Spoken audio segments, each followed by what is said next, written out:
You're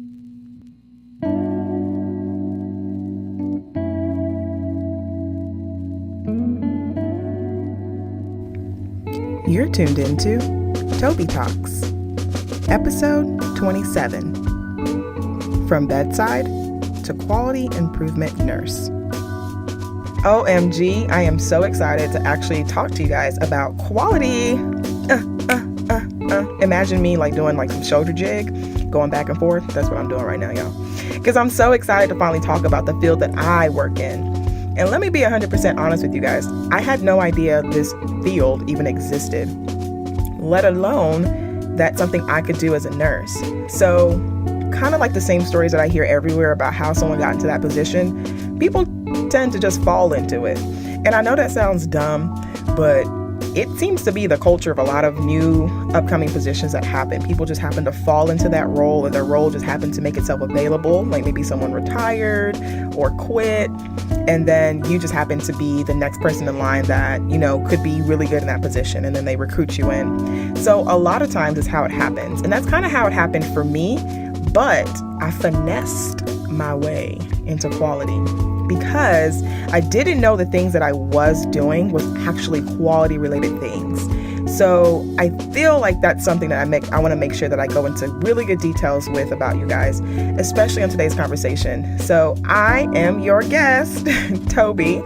I'll be talking to you guys about quality and what I actually do in my nursing role. And I'm going to give y'all some legit stuff that I do. I'm also going to give you some resources you should check out. And then I'm also going to talk about the pay, and talk about the pay from two different areas, from Texas and from California, because I currently live in Cali, but I was raised and my career started in Texas. So I kind of give best of both worlds on today's episode because you kind of get to see the comparison between both. So let me start with how I even got into nursing. So I probably have talked about this in my first or second podcast, but I fell into nursing really, I've always been a nurse at heart, and I just didn't know that. So especially being Nigerian, the oldest of 3 siblings, you're technically put in that role to almost supervise, take care of needs, and assist, and just give so much care. So I've kind of always been a nurse at heart, but I didn't really know it. So I actually wanted to be an OBGYN, and I knew that I wanted to do that since I was 5 years old. My mom was pregnant with my my first sister, and I was so freaking excited. She had a baby in her, and I was just, being at 5, I was just really, really curious. And I would see all the baby books, and I would look at the pictures, and I put 2 and 2 together, oh my gosh, there's a baby inside mommy's tummy. And then, of course, I get kicked out of school because I'm telling all the kids where babies really come from. And they're like, look, you're 5 and we didn't sign up for that. So that was originally my goal of becoming an OBGYN. But then, got a little bit older, didn't really do so well in all my mathematical classes and science classes through high school. So I figured, with what the requirements are for medical school and what I'm able to do right now, maybe being a doctor ain't for me. So I ended up changing, and I wanted to do nursing. And of course, being Nigerian, there was some finessing issues going on. Parents wanted me to be a pharmacist, but I was like, nah, I ain't about that life. And then I finally became a nurse. Now, I went through a lot of struggles, of course, before I got to where I am now. But my journey really started on a pediatric floor. I worked for a specialty hospital that dealt with orthopedic kids and kids with different kind of orthopedic needs. And from there, I went ahead and did mother-baby. So I actually got to deal with moms and babies after postpartum. And then from there, did some traveling, got to be a travel nurse for a little bit. And I liked it. It gave me a really good opportunity to see what and how other hospitals function in leadership and with staff. And then I fell into a supervisory role. And when I mean fell into it, I really did. One of my friends told me about an opportunity in her health plan that she was working along with that had an opportunity for a supervisory role in Dallas. So I took that position on, and that's when I realized, oh shit, I am really in administrative. I am a supervisor over people.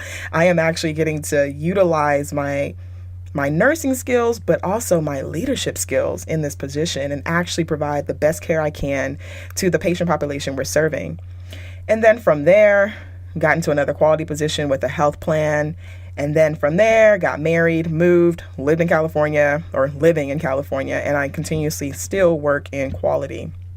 So that's kind of how I fell into nursing, and that's kind of my journey to where I am now in a nice little summary. Now, before I hop into details on what I actually do in quality, I want to share some gems with you guys that helped me get into the role that I am in now. And that is for anyone who is trying to get into a leadership position, and especially in quality. So while in my nursing career, I was very involved. And I think that's great to be very involved, because you get to see the different dynamics that happen in a hospital or happens in a health plan. So what I mean by getting involved, that means you need to join a committee. You need to be a part of any kind of changes, any kind of meetings, anything that's involving you working at wherever you are working. Get involved. And it's just like, in nursing school, they wanted to see us have volunteer hours and all that kind of stuff. Think of that as your career. You need to be having volunteer hours in your career. And technically, it's not like you're not getting paid for it. You are. You're going to committees, you're going to meetings. But the most important things about why you should attend these stuff is because you really get to see what's going on. 1, 2, you get a say. This is your platform to have a voice. If you're involved in committees, you get to have a voice on the changes that are happening. You get to have a voice on impacts that's coming to the way you deliver care in your hospital. So you definitely have to get involved. And those are the things that really boost up your resume, because you might not be in a quality position or a leadership position, but because you were on a committee, you can talk about what impact you being on that committee has brought to your hospital. And that could be something that you can throw on your resume and also talk about in your interviews for these positions. So that's what I did, actually. I was involved in the fall committee. I was a co-chair for one of our quality committees. Not only was I involved inpatient, I was also involved outside in my community. I was a president of a Society of Pediatric Nurses. So I had the opportunity of actually getting to run a local organization, and I got to learn a lot of things. 1, you better come with a lot of different kind of events and fun ideas that bridges nurses and brings the community together. And 2, you get to deal with different personalities, people's strengths and weaknesses on a committee or on an organization. And I think those are things that you need to be able to build yourself in leadership. So those are some serious gems. Write it down. You need to be involved in a committee. You need to be going to the meetings. You need to be speaking up. Like, that already is going to help you finesse into the position of quality by seeing how involved, how engaged you are, and not only just going to these committees, but being active in them. If there is a problem, if there is some changes, you need to be volunteering yourself to help and assist or try to find a resolution to. So I want you guys to be very aware of those are really good gems of getting yourself involved to get into the position that you want to be in. People need to see your face. They need to know your name. They need to see the kind of impact that you're bringing already in the position that you are in. So then when you get into leadership, they already know what you can do. They already know that you can deliver because they've seen it in a committee, and they've seen you be involved in the hospital, and that's what's going to help you get into the position that you want to be, especially if you're trying to get in the door with quality. So let me hop into what I actually do as a quality improvement nurse specialist.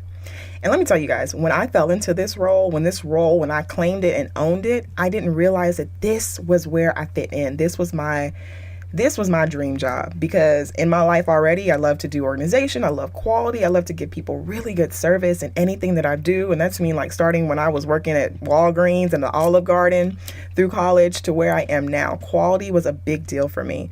So to know that I could even bring the collaboration, bring everything that I loved about who I am and how I work into my role, that's why I am where I am now.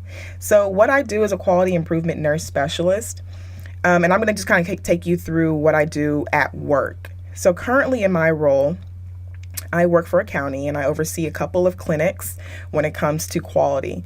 And one of the things that I do is make sure that my clinics are survey ready and ready for certification. And survey ready means they're meeting standards from the federal level. And then we also have an accreditation that makes sure that we are certified and we are accredited to give the kind of care that we give. And we're following the standards and processes that are placed by the feds.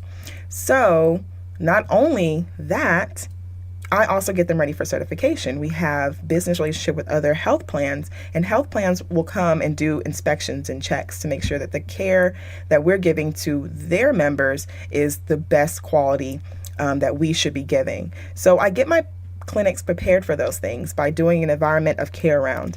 And what that means is myself, I lead the team, and the team would have like infection prevention.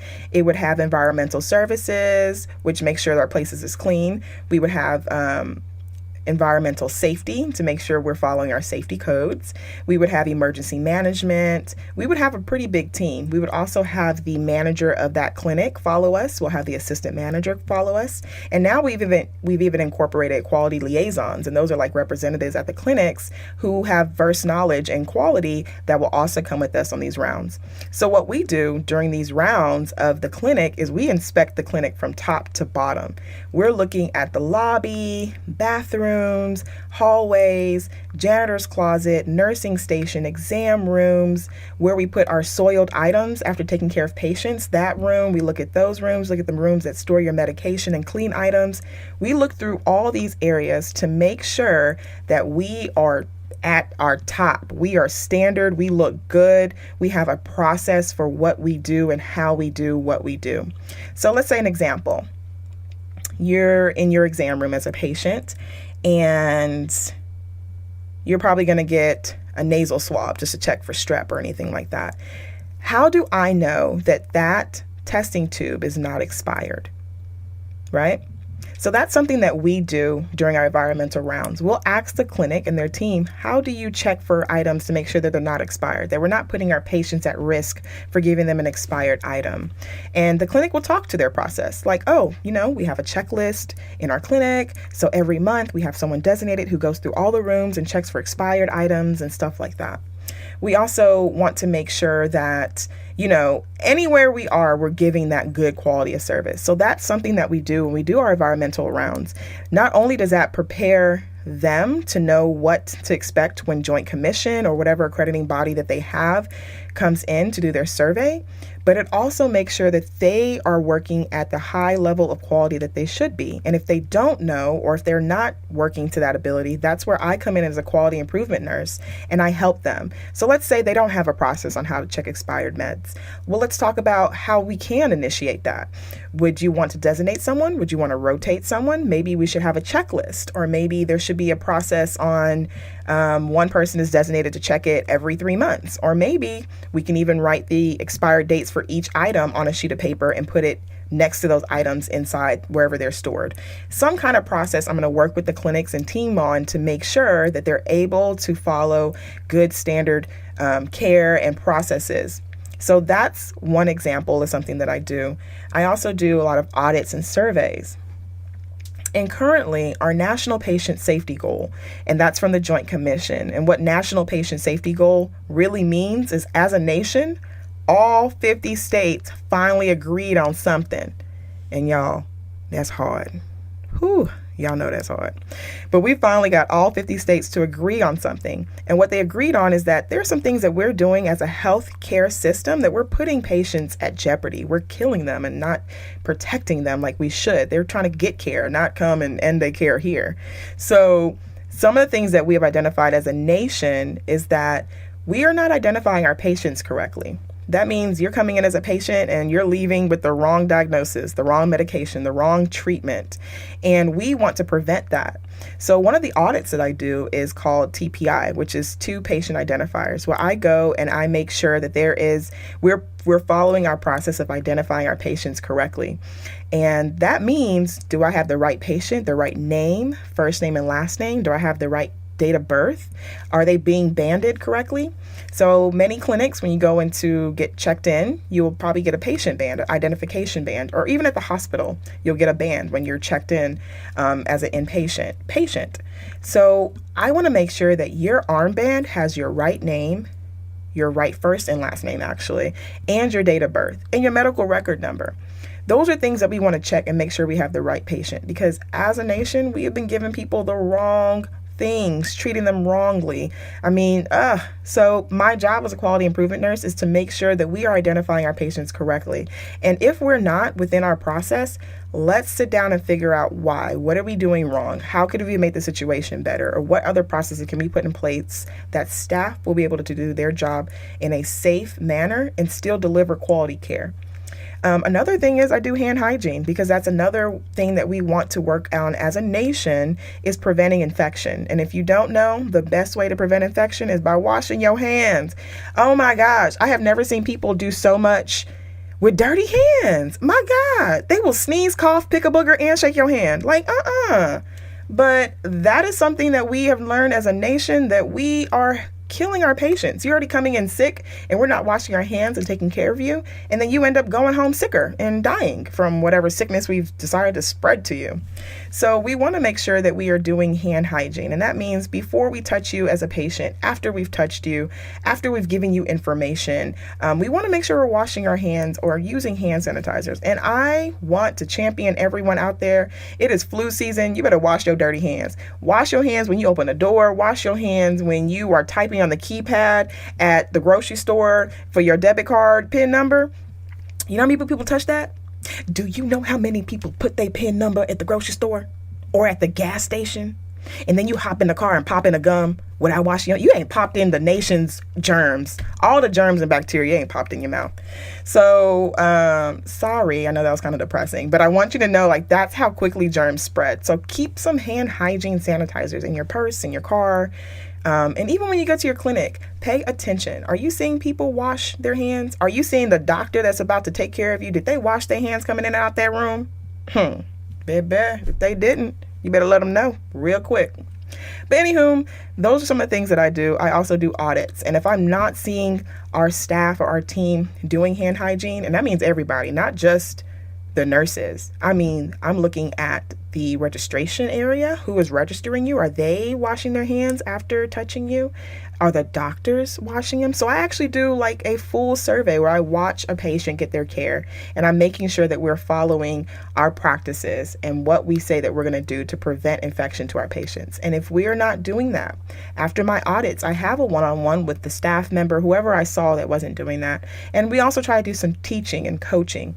A lot of things in this field is education. You're going to be re-educating people a lot in quality improvement. And I think that's why I fit this role so well, because I love talking to people, obviously, TobiTalks. And I love being able to bring knowledge and empower people with things that they didn't know before. Another thing that I do is I do a lot of quality activities. And quality activities is just like I stated, helping clinics or departments with a process improvement. So they might have a process or they might not have a process and they want to improve on it. That's what quality is here for. We help them with that. So let's just say we have an issue. Maybe we only have one printer in a clinic, right? And because everyone is printing out that printer, it's delaying getting patients in and out. Like, man, patients are coming in, but they're not able to leave after appointment until like an hour later. What's the issue? We want to do a root cause and find out what is the cause of the delay when a patient is coming to a clinic or coming to get their care. And then we could probably narrow it down and find out, well, there is a backlog. We have 10 nurses try to print from one printer, so it causes delay and we're not able to give the patients their discharge paperwork on time. Well, here's a solution. Why don't we just order another printer and put it in another nurse's station to help with the other nurses? So 5 are using this one and 5 are using that one. And then after we do, and this is just an example, and after we do that kind of process, then we would do an audit.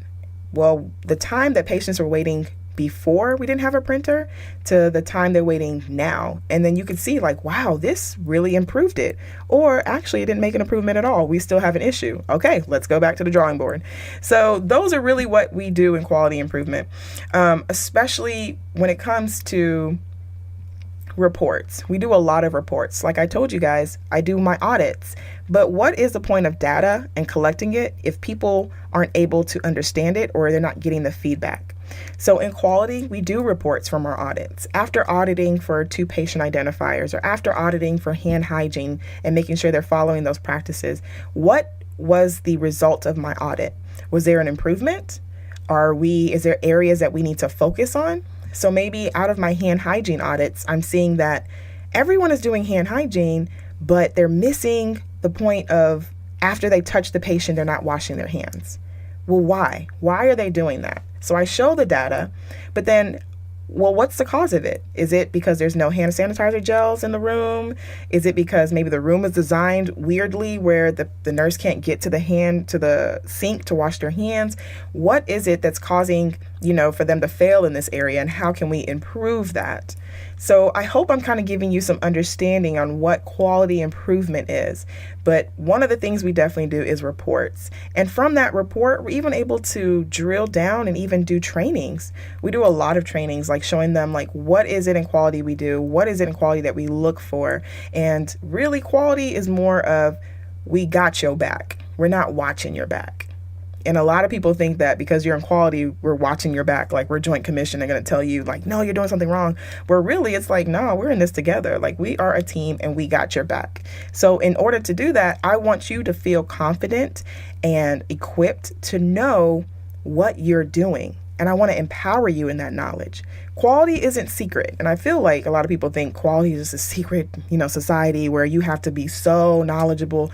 Let me tell y'all something. I ain't Google. I don't know everything. And I let people know that I don't know everything, but I know where I can find the resources to get that information. So as I kind of wrap up a little bit, giving you some examples on what I actually do in quality in my current role now, I want to talk about some resources that kind of help you get into quality and get more understanding of quality. And definitely know quality is very, very, very vast. Like in quality, you could be in risk management, where you're managing the risk of things that could happen to your patient population. You could be in quality and work in infection prevention. Depending on the kind of hospital system you work in, infection prevention could be under quality as well. So there's different avenues of quality. And then there's also quality assurance, right? And there's quality management, and there's quality improvement. So these are different titles of quality, and they do different things. Like when I was in my previous role in the health plan, we had to do quality assurance. And quality assurance would literally be, we would listen to voice calls and make sure that were we giving a good service to this client that called in for our insurance. Or we would even do survey checks. If we say a provider should be able to have after hours access, so that means maybe you have a sick child or maybe you're not feeling well. Instead of driving all the way to the emergency room just to be told after waiting 8 hours that all you needed was Tylenol, you could call your clinic after hours. So the clinic might be open from 8 to 5, but they still have a phone line after hours that you can call. And when you call that line, you should be able to be on phone with your provider, either your provider or a provider on call, that you can tell them your symptoms and they could say, hey, you know what? That sounds like you can take some Tylenol to decrease your fever and I'll see you tomorrow at the clinic. Or this sounds like it's an emergency. I would suggest that you go to the emergency room. This is services that we as a health plan want to make sure that providers are complying to. So what I would do is actually do a test where after hours, I would call all of our providers, well, not all of them, a nice sample so I can do a report from, but call them and see how many actually have an after hours phone line. Are they answering them? Are they calling back our patients within 30 minutes after calling you and probably leaving a voicemail saying, hey, I'm not feeling well. Can you call me back? Are you calling back these patients within 30 minutes? Are you actually having a phone line that they can call you? So these are some standards that they have to comply with. And with quality assurance, I had to make sure that they were actually doing that. So quality, like I said, is very vast, and it'd be really hard for me to squish everything that quality does in this one episode. So I probably might do some series, but for today, I'm just going to talk about what I'm doing quality improvement. So I gave you some examples. Now let's hop into the kind of resources that you can use to learn more about quality. So working in quality, you definitely want to know about CMS, which is the Center for Medicaid and Medicare Services. Now, this is like literally what you need to know. Hospitals, they have to meet eligibility standards established by the federal government in order to receive reimbursement from federally funded programs, and Medicaid and Medicare is one of them. So CMS has been designated as the organization responsible for certifying hospitals and deeming them certified and meeting the established standards by the federal government. So that literally is a wrap of why CMS is such a big deal. hospitals won't get paid if they ain't meeting their requirements. Okay, so every hospital across the board, that's like boom, you need to know about CMS. You also need to know about OSHA, which stands for Occupational Safety and Health Administration. This is where we get a lot of our safety hazards, things like that we need to be aware of to keeping people safe at work. Learn about them because a lot of policies, procedures, and standards are also shaped around the standards here for OSHA. Also, CDC, the Center for Disease Control and Prevention. Of course, if you work in infection prevention, that is your Bible. But it's also good to know about these standards as well, because when you're in quality, like I said, you can be in quality and working in infection prevention or risk management or whatever the case may be. You need to know where a lot of the regulatory standards come, and a lot of these research centers and these organizations are what also helps govern us in what we do in quality. So those are three big ones that I want you guys to really know about: CMS, OSHA, and CDC. Now, I'm not saying that's all you need to know in quality. There's so much more, but just kind of giving you that intro of, wow, this is what quality needs to know. These are the kind of standards that are set. These are the kind of regulations that we have that we need to know and abide by. Now, I'm not saying that I memorize all of them. I don't. All you need to know in quality is your resources. You need to know where to go to find out this kind of information. And I'm just giving y'all three, so y'all got some good homework. So let's go ahead and hop into what I actually do like every day, my hours of working, and also what the pay look like.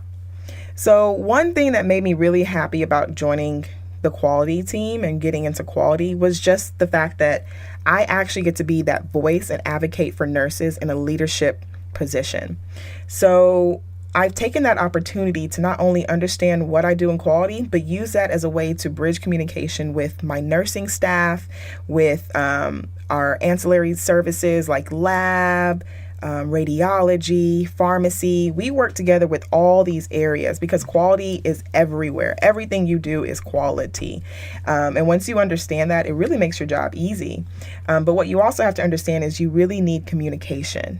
If you are not communicating clearly, if you're just coming in and telling someone they're doing something wrong, trust me, when you come around, no one wants you there. So I can pride myself on having a really good relationship with a lot of my clinics and a lot of different organizations that I've worked with, because communication is always the key. You want someone to feel empowered and knowledgeable about something. It's nothing secret. You just need to be able to expose them to the information, not tell them that, oh, you're breaking policy, this is bad. But what policy is that? Where can you find that policy? How can you empower someone to understand that quality, quality? I'm so involved in quality. All I can say is quality. But how does that person know that policy exists? Are you educating them on that? Then even in the policy themselves, if you look at the bottom, they're referenced to a lot of these organizations, like they're referenced to OSHA. This is where we got this standard from, and that's why we built this policy around it, or the CDC, or CMS, or the Joint Commission. So it's not about what you do, it's how you do what you do, especially when it comes to quality. So I enjoyed the role, 1, because of what it entails, 2, because I can advocate for nurses, but 3, the hours. Oh my gosh, y'all. As much as I miss my 12-hour shifts, sometimes 14 to 16 hours, and, working only 3 days a week, I've traded that in for working Monday through Friday, a 9 to 5, well, actually 8:30 to 5. So it gives me the liberty of coming to work every day in the morning and getting off in the afternoon time. And that was important to me, especially when I was getting married a couple years ago. Literally, y'all, it's like a year and a half. But when I was getting married, I thought like, wow, I actually want to be with my husband 24/7. I don't want to have to not see him at night because I'm working and then miss him in the morning when he's going to work.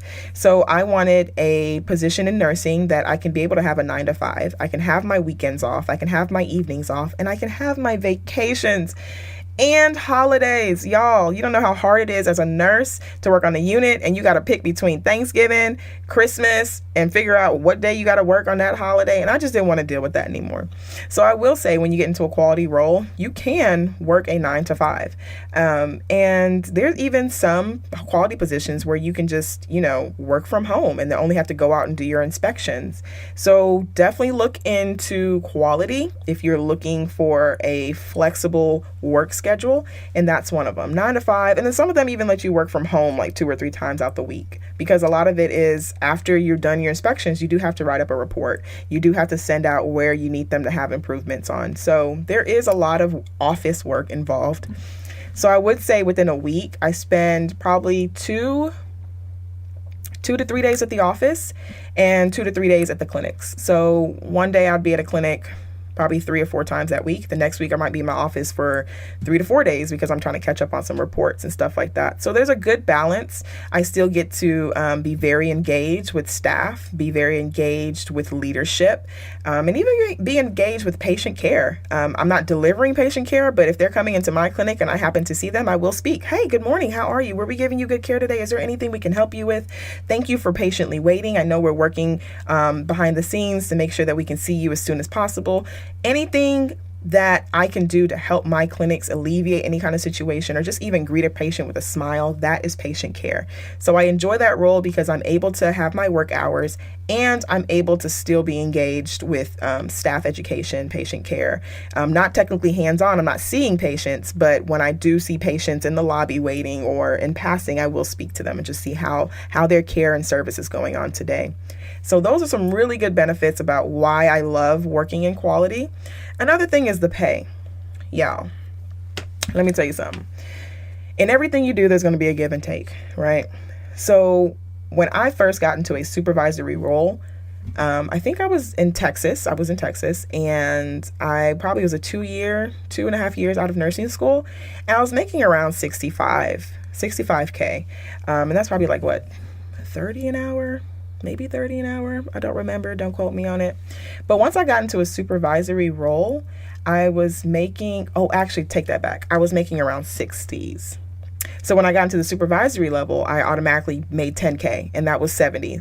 But remember, nurses can make more or less because they're working hourly. So when you're working on a shift on a unit, you can always pick up extra shift to make extra money. But when you go into quality, you are, what is the roll call? You are now in a, oh my gosh, it's literally escaping my mind right now.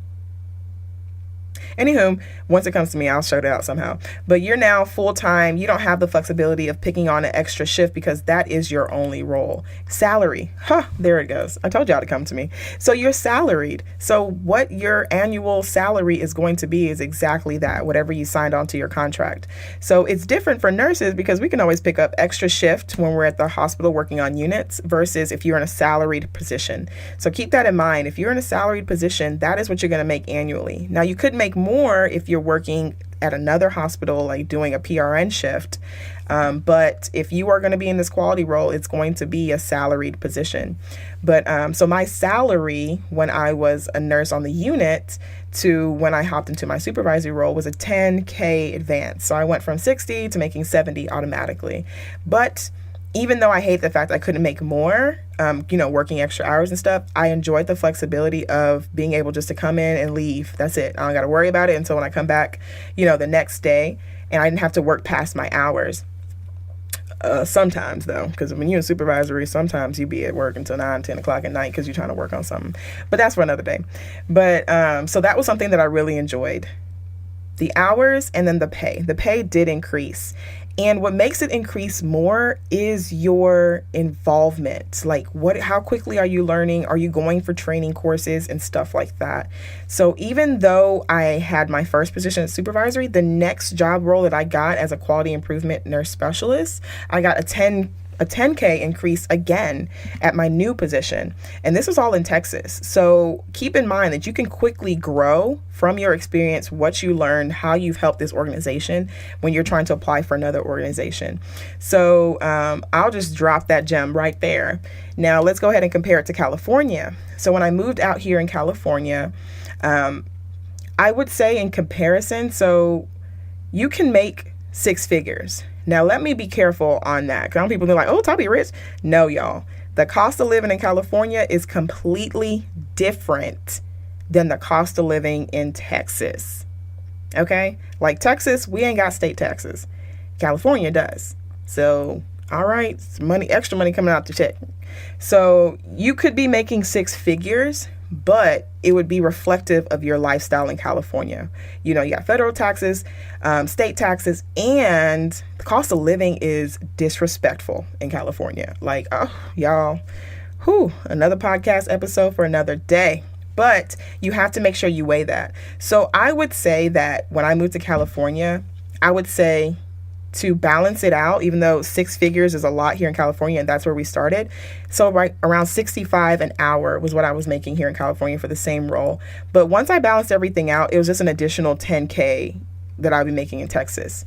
So making around like 120s in Cali almost balanced out to making like 90s in Texas after all the taxes and everything out. So just for those who are living in California, if you want to know like how much you can start in this role, you can start off around 120s, 130s, 110s in this new position, brand new. But the advice I would give you if you are truly trying to get into quality is I would start from in-house. If you're already working in your hospital, I would see if there's any availability or any opening positions in quality, and I would make that known that you're interested. And I would also open the door to you guys to reach out to anyone who's working in quality at your hospital and just ask them, like, what does your job entail? Could I shadow you one day when I'm not going to be at work? A lot of people are open to it. Well, I know I am, and I know a lot of millennials are very open to, you know, sharing about what their role entails. So I would push to you to get to know someone that works in quality in your hospital and see if you can shadow them and see if they can tell you a little bit more about what their role entails, and talk to management. Let them know that you're interested in moving up and how can you be more involved and engaged. But remember what I said originally, get plugged into a committee, get plugged into your meetings, know what's going on in your hospital, and then know these external resources. Know that these are areas that you can go and read more about, you know, Osha, CDC, CMS, the Joint Commission. Read about some of these things, but definitely know that I've just kind of given you a nice little summary of quality, but there's so much more in quality. Do your research. Let Google be your best friend. And definitely know that I'm probably going to do some more series in the future of what I do in quality, and I'll probably even do it visually to kind of talk to you guys and actually show you some things that I actually do. So I really hope that you were able to get a really good insight of what quality is like, the resources you can do, the resources you can research on to find out more about quality, and also the pay. You know, we all want to know what we're giving up if we're going to get into this new position. So I will say the pay is really good, especially if you love doing what I already do now, which is quality. So if you know you got a finesse in keeping organized, you can spot out any kind of issue real quick. If you got them kind of eyes like I do, baby, quality is for you. But before I end up and wrap up this episode, which is my conversation, I want to be able to share some encouraging words for any nurses out there that are just getting burnt out in the position that you're in now. I want to tell you guys that I was there too. I literally almost gave up on my nursing career. I was so close from just going back to school and getting a MBA and working in business or communications, because I just really didn't think nursing, you know, I didn't think that this is all I could do at the bedside. I wanted more. So I want you to know, if you're in that area feeling burnt out, go and find out more things. Go find out what else you can do in nursing. Change it up a little bit. You don't have to stay in the same position. You don't have to stay in the same unit. You can change. And I want you to know it's okay. You don't have to learn everything and know everything, but you have to be open into that knowledge of wanting to learn and wanting to grow. And once you have that enthusiasm and you're excited about that, trust me, that burning feeling will go away and you would feel like, oh, finally, it's like a fresh new start. And it's really exciting. So I want to encourage you and motivate you to don't give up on your degree.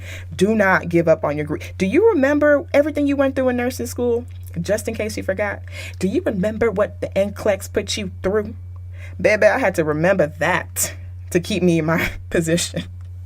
So remember the things of what you went through to fight hard for your degree, and don't let just your situation or a terrible unit or a toxic work environment have you give up on that degree. Find out more, listen to these other podcasts on TobiTalks, and listen to about all these other positions that you can definitely get into. Now, for my nursing students, I still feel like I have PTSD from nursing school. But know that you are not alone. Know that I am rooting for you. You are going to get through this. You might have failed this exam. It might have killed your GPA. You might feel crushed. You might have to repeat a class. Whatever it is, know that I am rooting for you.